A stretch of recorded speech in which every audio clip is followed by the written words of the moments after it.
Hace un par de meses, en febrero, se habló mucho sobre el viaje a Italia de una delegación formada por intendentes, el presidente de UTE y el director de la Oficina de Planeamiento y Presupuesto. Allí conocieron de primera mano el sistema de tratamiento de basura que ofrece A2A, una empresa que pertenece al municipio de Brescia y que se basa en una usina de alta tecnología que quema los residuos para generar vapor y electricidad. La puesta en marcha del proyecto implica una inversión superior a los 500 millones de dólares. Pero ¿es esta la única opción que tiene Uruguay para afrontar la disposición final de la basura? Hace tiempo ya el Congreso de Intendentes recibió otra propuesta, en este caso de la empresa Sanitas Partners, integrada por inversores uruguayos, estadounidenses y argentinos, que crea un sistema de transporte por ferrocarril y culmina en un centro de disposición final de baja tecnología que también genera energía, pero sin incinerar la basura, sino a partir del gas metano que emiten los residuos depositados en celdas herméticas. En este caso, la inversión inicial es bastante inferior, 50 millones de dólares. ¿Qué ventajas tendría la implementación de un sistema de este tipo? ¿Qué implementaría desde el punto de vista de la revitalización del ferrocarril? En fin, vamos a conocer más a propósito de este otro proyecto que hasta ahora había pasado un poco más desapercibido. Para eso es que nos acompañan esta mañana en los estudios de El Espectador, el ingeniero Elvio Laizola, director de Sanitas Partners y director y gerente general de Evital, una empresa del grupo Campiglia Construcciones. Buen día, Elvio. Buen día, Emiliano. Y el biólogo Diego Moyano, que es gerente de este proyecto que se ha presentado al Congreso de Intendentes. Moyano también, bienvenido. ¿Cómo te va? Primera pregunta, ¿de dónde surge esta otra propuesta para la disposición final de residuos? ¿De dónde se toma la experiencia? Bueno, nosotros hace ya varios años, cuando estuvimos estudiando por distintas razones en Uruguay temas vinculados a la disposición final de residuos, algunos por licitaciones de las intendencias y otros por iniciativa propia, encontramos en su momento que el país necesitaba tener una solución integral referente a este tema que estaba generando graves perjuicios, no solo, digamos, del funcionamiento, del manejo de la basura, sino problemas del punto de vista ambientales e inclusive, digamos, de deterioro de todo el entorno social alrededor de los lugares de disposición final. Por eso hace un par de años, cuando se acercó la propuesta de Sanitas Partners como grupo inversor uruguayo, nos interesó muchísimo el tema. Vimos la experiencia de ellos en Estados Unidos, donde ellos desarrollaron el mayor vertedero que está ubicado en la zona noroeste de los Estados Unidos, cerca de la ciudad de Seattle. Y a pesar de que claramente, como tú decías, es tal vez es una tecnología o lo que se llama un low tech en este tema, nos pareció muy adecuado por las características del país, nos pareció muy adecuado los costos que podía tener esto, y que a su vez esto era realmente un sistema que permitía pensar en digamos, el tratamiento del residuo en su etapa final, digamos, para el largo plazo, y no, digamos, pensándolo solamente como una solución de corto plazo como se había estado intentando en el país. ¿Por qué enfatizan eso del largo plazo? Y en la medida en que es una solución que permite, digamos, en forma natural poder transformar la disposición final, fundamentalmente de aquel material que no es reciclable, sino bien el material que, digamos, que por descomposición natural se tiene que manejar, y que es natural en la medida en que la propia naturaleza, bajo determinadas condiciones físicas y biológicas, se va descomponiendo y transformando, en este caso, con la tecnología adecuada en energía, que es una fuente necesaria. ¿Por qué no vamos explicando cómo funciona el sistema? ¿Cuáles son las distintas etapas? En primer lugar, si se pone en marcha algo así, van a participar varias intendencias, eventualmente todas. pero no necesariamente todas, ¿está bien? Entonces, en cada una de las intendencias, ¿qué es lo que ocurre? ¿Qué es lo que se hace en cada una de ellas? Bien, hace un rato dijiste una palabra clave, que es disposición final. Disposición final es darle un destino seguro, ambientalmente seguro, a todo aquel residuo que nosotros generamos y que no tiene más vida útil, no le sirve más a nadie. Y en eso hay que enfatizar que es un residuo al cual ya se le extrajo todo lo que es reaprovechable, típicamente plástico, papel, cartón, vidrio, metales. O Bien. sea, el sistema requiere que exista previamente un proceso de clasificación de la basura, descartando todos aquellos residuos que son reciclables. Sí, más que requerirlo, lo incentivamos. Ajá. Número uno, porque es virtuoso para la comunidad. Número dos, porque genera mucha mano de obra. ¿Sí? En Estados Unidos y en Alemania, dos economías de industria automotriz muy fuerte.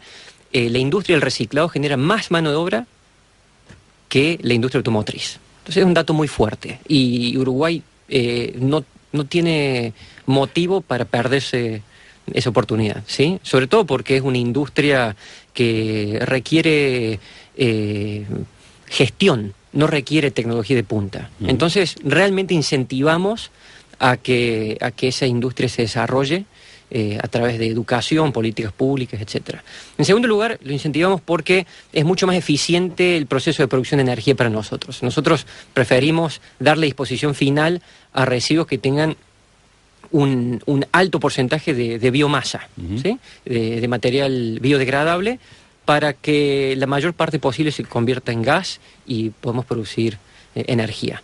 Pero volviendo a la pregunta tuya de... ¿Qué pasa en cada intendencia una vez Claro. que se recolecta la basura y que se le quita lo que es reciclable? Bueno, el punto de partida en cada intendencia generalmente es bastante alentador, en cuanto que uno va a Canelones o a Durazno, donde sea, y uno ve la plaza y las veredas que están limpias, ¿sí? El sistema de recolección barrido funciona.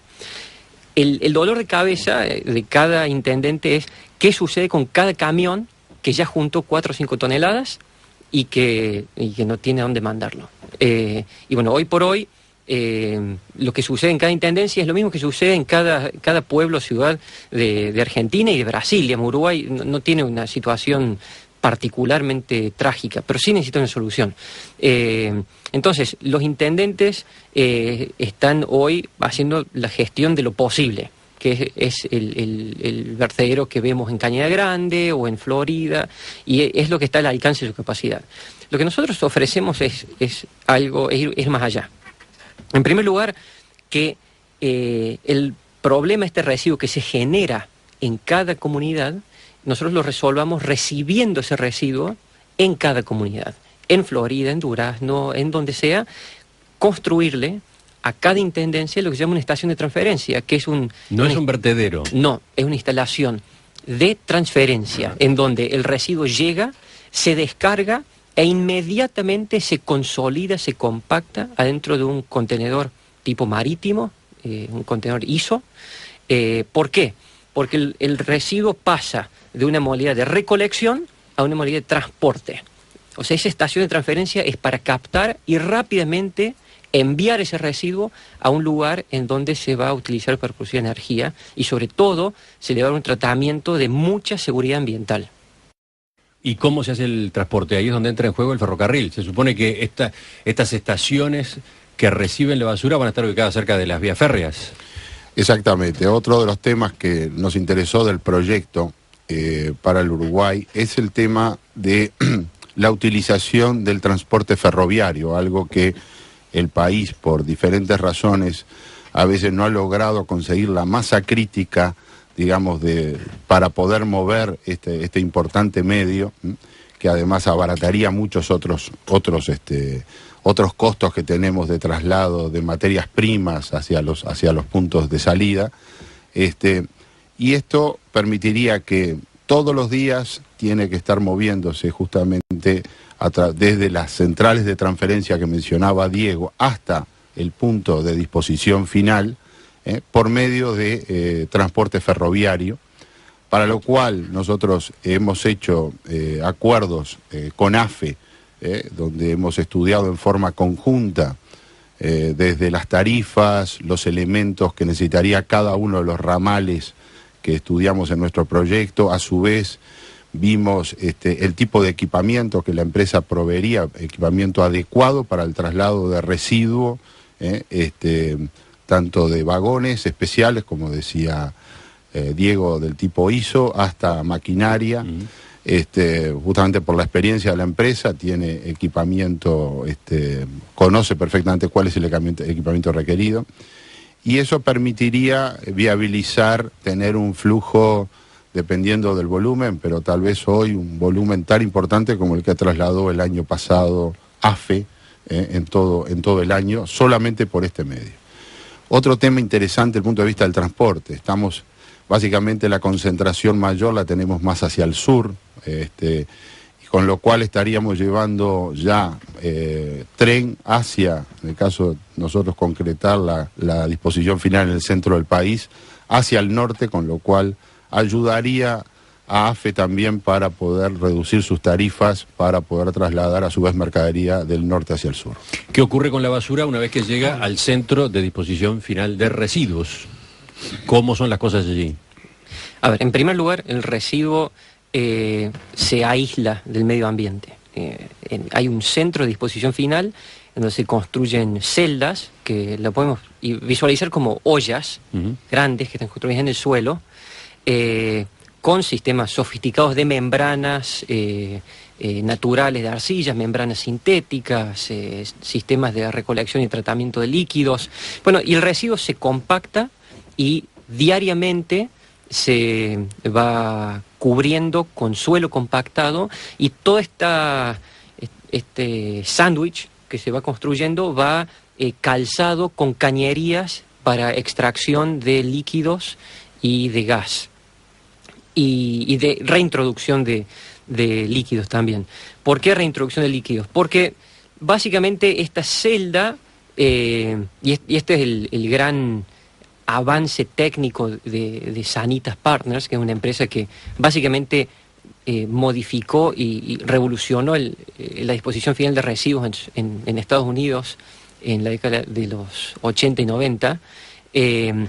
Las celdas se las fuerza a trabajar como biodigestores. ¿Por qué? Porque el residuo ese termina confinado, aislado, encerrado en una celda muy grande, en donde se controla la presión, el nivel de humedad, el contenido de oxígeno, temperatura, etc.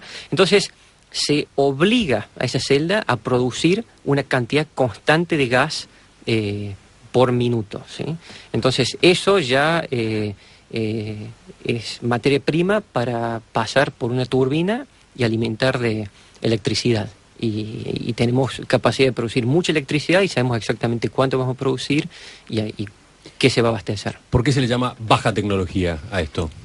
Y en la medida en que esto implica donde buena parte del proceso, digamos, lo realiza la naturaleza. O sea que, más allá de lo que explicaba Diego con referencia a la tecnología que ha desarrollado la empresa para el manejo, digamos, de las celdas, del manejo de los digestores, del manejo después de optimizar y lograr captar la mayor energía de esto, el tema es que después el gran proceso lo está haciendo la propia naturaleza. Acá no se quema la basura. No, para nada. Otras preguntas. ¿Cuánto espacio ocupa este centro de disposición final? Bueno, las celdas, digamos, depende a qué escala trabaje el proyecto, pero si habláramos de un proyecto de escala nacional para los 19 departamentos, ahí hablaríamos de 1,5 millones a 2 millones de toneladas de residuos por año, que es lo que producen los uruguayos, y eso requeriría generar celdas a razón de 1 hectárea por año. Y por lo tanto, ¿qué previsión habría que hacer? ¿El predio de qué tamaño es en principio? El predio, a priori, es un predio muy grande, que tiene es un predio no solamente para el tratamiento del residuo, sino que prevé que se puedan colocar industrias, porque va a haber producción de energía y de calor que le sirve a las industrias. Hay un área de contención ambiental, un área buffer que se llama, o de amortiguación.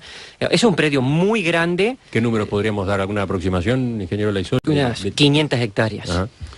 Pero el residuo a lo largo de 50 años va a ocupar solamente 50 hectáreas. Ajá. ¿Y qué aspecto exterior tiene eso? Porque supongo que siempre es un problema que alguien o una comunidad acepte ser la que termine teniendo el centro de disposición final de los residuos, ¿no? Lo que se ve como lo que llama el área de trabajo, donde se coloca residuo y se compacta, tiene el tamaño de una cancha de básquet. El resto... Eso es lo que está abierto, digamos. Eso es lo que está abierto. Lo que está abierto habitualmente Sí. tiene el tamaño de una cancha de básquet. Y Sí. lo demás, lo que ya se ha ido cargando, lo que ya se ha ido depositando... Es un gran parque que si tú lo ves puede parecer una pradera, con una serie de montículos cada tanto que son elementos que están dentro del sistema de captación de energía y otros elementos técnicos, pero en realidad lo que hay es una reconversión de un territorio, y como decía Diego, en realidad hablamos de un máximo de 500 hectáreas, que en un país de 15 millones es insignificante. Segundo, la gran mayoría de ese pedazo de tierra está vinculado básicamente a lugares previstos para que se instalen industrias, previsto para la protección ambiental, digamos, y después es un espacio que de repente no va a llegar ni a 100 hectáreas propiamente, o tal vez menos, efectivamente, que va a estar en la medida en que este proyecto captara el 100% del residuo residencial de todo el país, que es un elemento también a destacar. Este es un proyecto escalable, en la medida en que, a medida que el Uruguay vaya, digamos, creciendo, que por razones económicas y de uso que el Uruguay está teniendo por su propio crecimiento, está aumentando su consumo y por lo tanto aumentando día a día, digamos, su capacidad de generar basura. Esto es lo que permite este proyecto, que perfectamente es escalable para continuar con el proceso de crecimiento del país. Y dos preguntas más para cerrar esta descripción general. ¿Qué cantidad de energía puede generarse en este centro de disposición final? ¿Algunos números para que el oyente pueda ubicarse? Suponiendo también, todo esto está en función de la cantidad de residuo que termine captando este centro. Pero estamos hablando de que, suponiendo que captamos el 70%, digamos, de ese, podemos estar hablando de que puede producir entre 30 y 50 megavatios este centro de producción. ¿Y eso qué permite abastecer? Puedes hablar de consumo residencial para unas 300 a 400 mil personas. O dicho de otra manera, típicamente el residuo que una ciudad aporta a este sistema genera energía para abastecer su propio consumo de alumbrado público, por ejemplo. Uh-huh. ¿Y se supone que UTE compra esa energía? Sí, UTE de hecho ya tiene reglamentado, digamos, cuál es para las condiciones para la compra de energía por biomasa, está establecido. El proyecto nuestro tiene en cuenta justamente lo que está establecido, no estamos pidiendo nada extraordinario de lo que ya UTE ha establecido por precio para la compra por generación de biomasa. Pero enseguida, si les parece, después de la pausa, me parece que sería bueno profundizar un poco en cómo es el modelo de negocio, cómo funciona esto. Llama la atención que la inversión inicial sea tanto más baja que la del otro proyecto del que se ha hablado en los últimos tiempos, la 10ª parte prácticamente. ¿Cómo se financia? ¿Esto es un emprendimiento solo privado? ¿El Estado tendría participación o no? Me gustaría que profundizáramos en esos otros detalles. A fines del año pasado, el Congreso de Intendentes estableció como una prioridad la búsqueda de una solución a la disposición final de los residuos. Ocurre que varios de los vertederos que operan en distintas ciudades del país están llegando ya al límite de su vida útil. Hasta ahora los jefes comunales manejan dos opciones. Una que conocimos hace un par de meses, inspirada en una empresa que pertenece al municipio de Brescia, en Italia, y que produce energía a partir de la incineración de residuos. Hoy estamos enterándonos de otra propuesta que se presentó hace un par de años, la que viene de una empresa de capitales mayoritariamente uruguayos, pero también argentinos y estadounidenses, que implica un sistema de transferencia, transporte y disposición final de residuos que utiliza el ferrocarril y que termina produciendo energía también, pero en base a lo que se llama baja tecnología. Requiere una inversión inicial, además, bastante menor, $50 millones. Presenta Blue Cross and Blue Shield de Uruguay, líder en calidad de prestaciones médicas, an independent licensee of the Blue Cross and Blue Shield Association. Estamos conversando para conocer esta otra iniciativa con el ingeniero Elvio Olaizola, director de Sanitas Partners y director de Evital, una empresa del grupo Campiglia, y el biólogo Diego Moyano, gerente de este proyecto. Ya nos explicaban entonces que la base es operar sobre la basura a la que ya se le ha quitado todo lo que es reciclable. Se instalan estaciones de transferencia en cada municipio, allí se reciben los residuos, se los carga en contenedores donde previamente se produjo la compactación, y esa basura va a un centro de disposición final ubicado, por ejemplo, en el departamento de Durazno, vía ferrocarril. Allí la basura va a parar a celdas herméticamente selladas para que no haya filtraciones al suelo, y con el sistema que desarrolló Sanitas Partners, la basura produce gas metano que luego se convierte en energía eléctrica. ¿Pueden explicarnos cómo es el modelo de negocios? Para empezar, ¿de cuánto sería la inversión y por qué conceptos? Bueno, básicamente la inversión inicial es, digamos, en la construcción de las centrales de transferencia, digamos, en los departamentos, digamos, que adopten este sistema para disposición final, el suministro de equipamiento para el transporte, dependiendo un poco también del volumen que se transporte a medida que se vaya encarando el proyecto. Después están los trabajos propios en el propio punto de disposición final, que es, digamos, lo que es las compras de las tierras, el tema de digamos, la creación de todo el sistema de celdas, bueno, todo lo que implica la infraestructura del proyecto en el punto de disposición final. Después, además de esa inversión inicial, a lo largo del proceso... La inversión inicial es de... Aproximadamente, por eso va a depender del volumen que estemos hablando, entre 30 y 50 millones, porque va a depender, digamos, de cuáles van a ser. Como dije del principio, este es un proyecto escalable, puede comenzar con 4 o 5 intendencias, que fue un poco el planteo que hemos hecho, y a partir de que se vayan agregando nuevos clientes, digamos, ahí vamos a ir aumentando la capacidad del punto de disposición y los puntos de transferencia.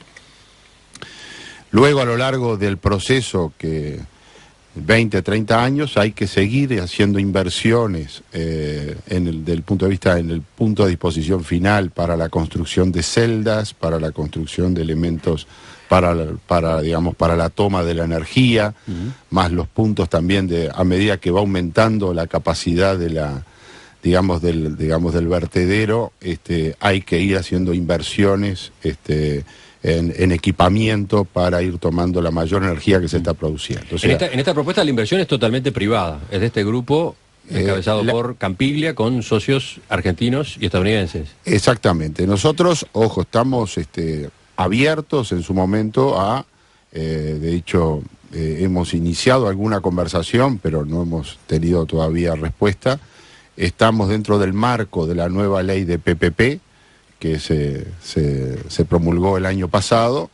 Estamos dispuestos a trabajar junto con el Estado, pero en principio nuestra propuesta era una propuesta de inversión privada, para hacer esto. El concepto de inversión privada es porque en este tipo de cosas creemos que el Estado no tiene que pagar para correr riesgo. El Estado tiene que pagar para tener soluciones. Entonces la lógica es, el sector privado tiene confianza en su tecnología, tenemos confianza en nuestros procesos, sí, mucha confianza.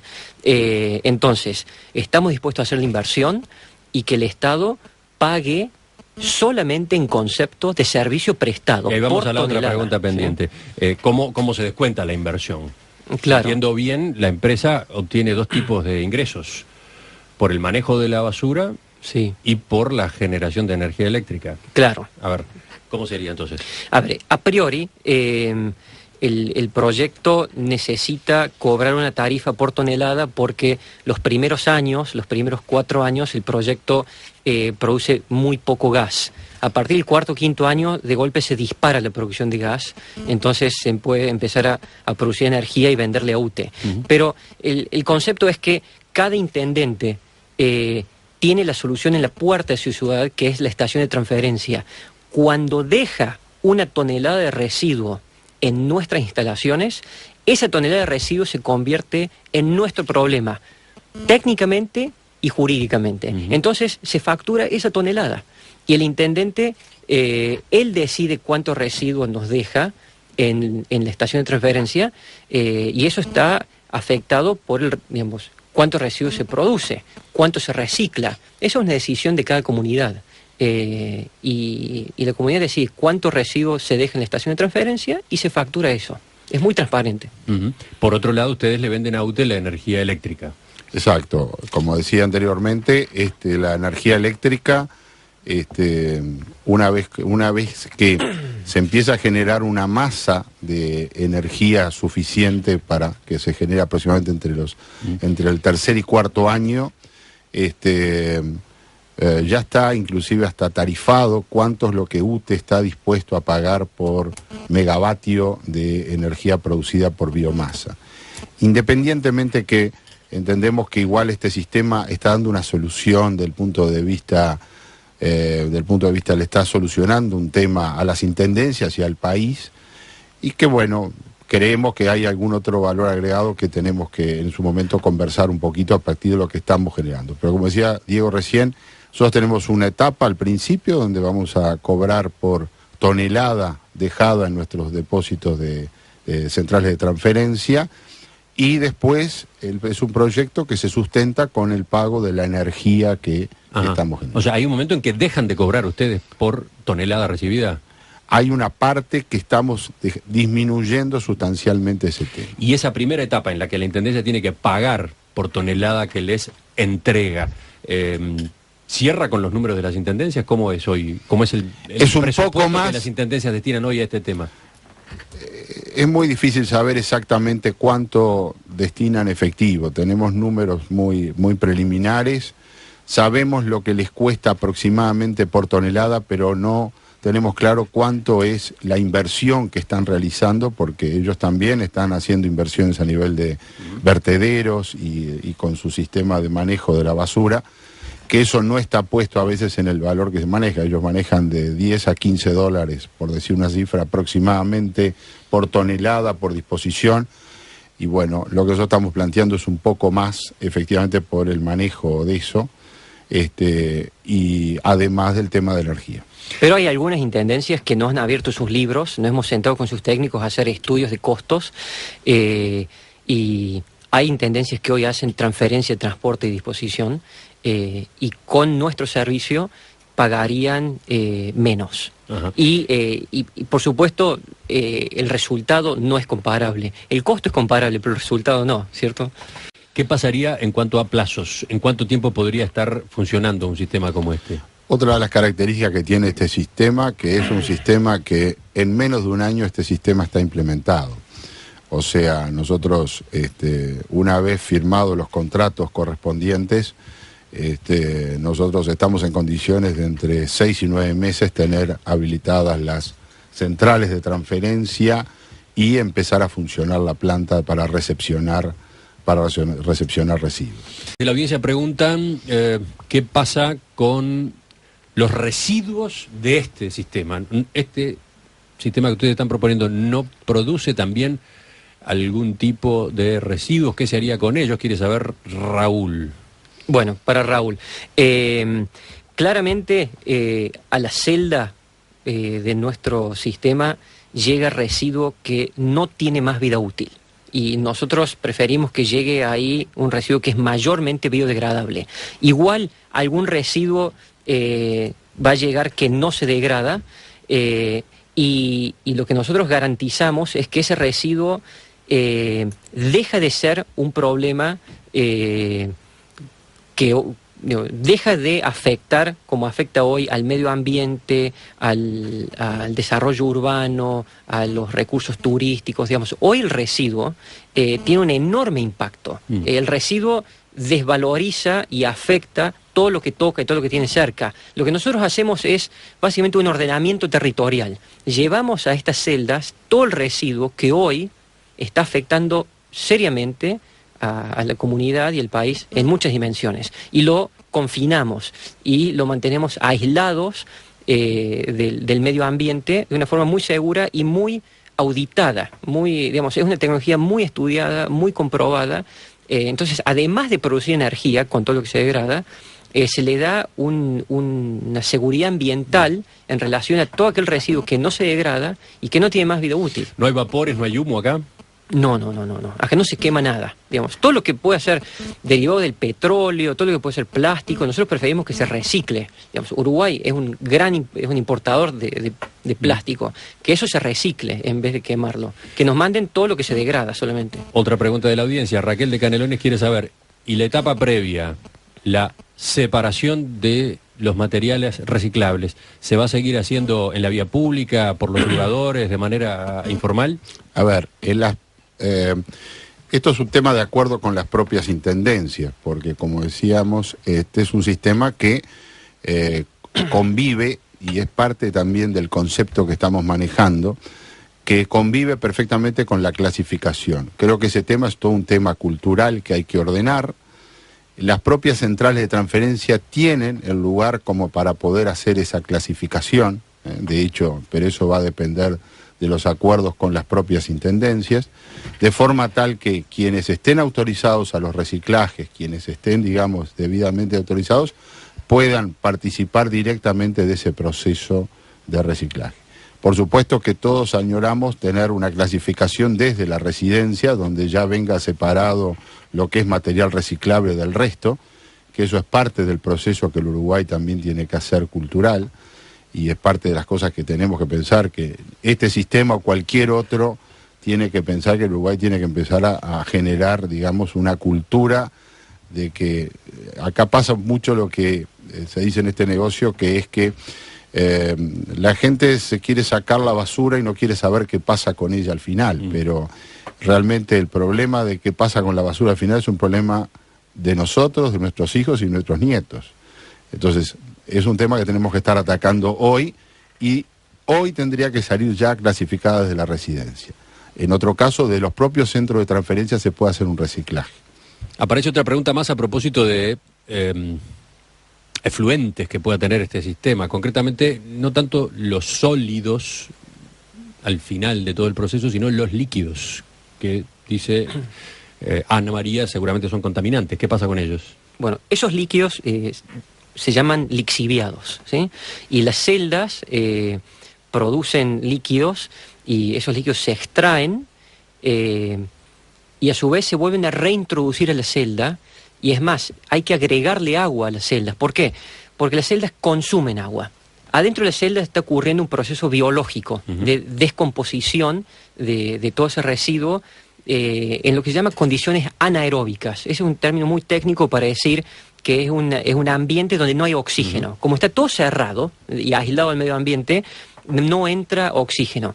Y eso es muy importante porque hace que la descomposición produzca como resultado metano, que es un gas que es muy parecido al que sale por la hornalla, ¿sí? Entonces, ese lixiviado que sale se vuelve a reintroducir a la celda porque las bacterias que están operando necesitan esa humedad. Entonces no hay un escape de líquidos de ningún tipo. Es importante decir que este sistema, por supuesto, no está previsto para materiales peligrosos. O sea, aquí no hay, digamos, en ningún momento la posibilidad de que este vertedero reciba materiales peligrosos, que no es el objeto. Esto está claramente para aquello que tenga que ser biodegradable. Para terminar, ¿cuándo fue que ustedes presentaron esta propuesta al Poder Ejecutivo, al Congreso de Intendentes?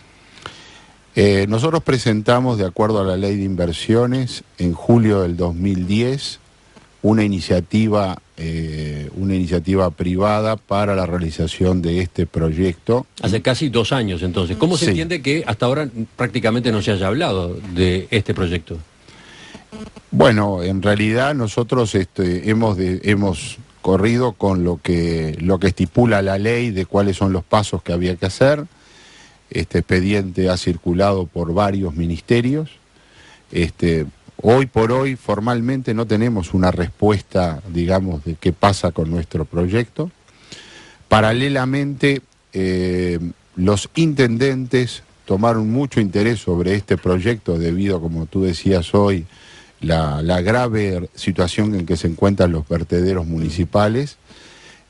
Y en más de una oportunidad nos han solicitado información e inclusive tenemos notas de la propio Congreso de Intendentes demostrando su interés, que está vigente hoy, sobre nuestro sistema como una solución para poder sacar ese problema de tiempo. Llamó la atención que sí se produjera hace 2 meses el viaje a Italia de esta delegación del Congreso de Intendentes, el presidente de UTE, el director de la OPP.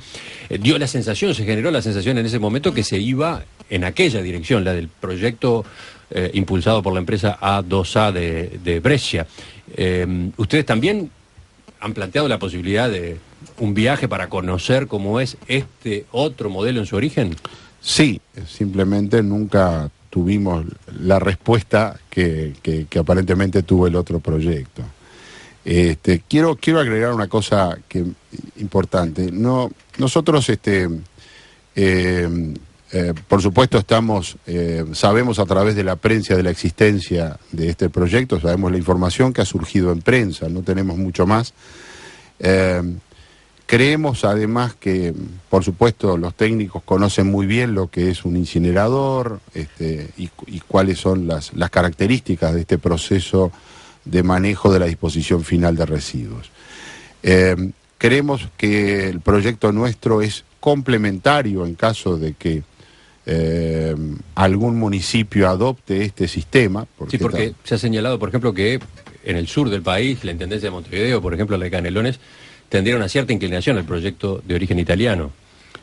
Bueno, nosotros no sabemos eso, pero en caso de que, de acuerdo, ojo, nos estamos manejando por información de prensa, entonces no tenemos otra, la capacidad que están manejando es una capacidad que daría para manejar el residuo de Montevideo.